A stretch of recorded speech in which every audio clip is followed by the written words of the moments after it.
Hello साथीहरू नमस्कार। यो Redmi 8 मोबाइल हो। म हजुरहरूलाई आज यसको प्रब्लमको बारेमा देखाउन गइरहेको छु।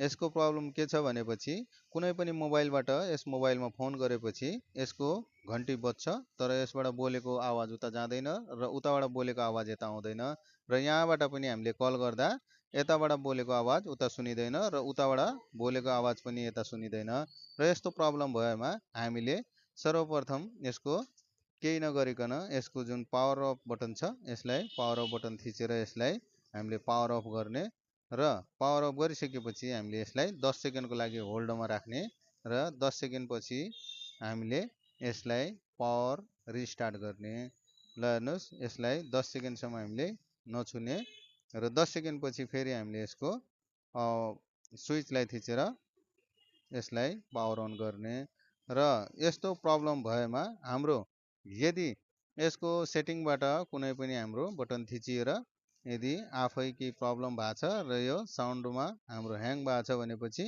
यो चाहिँ हाम्रो प्रब्लम सल्भ भइहाल्छ र यसको पिसिबीमा प्रब्लम भएपछि चाहिँ यो प्रब्लम चाहिँ सल्भ हुँदैन र यस मोबाइलमा पनि यस्तै चाहिँ समस्या थियो, यही प्रब्लम थियो।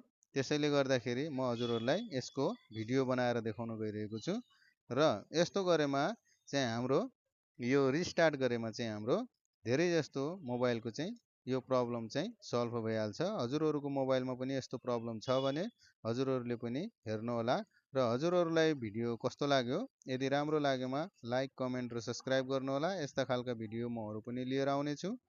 धन्यवाद।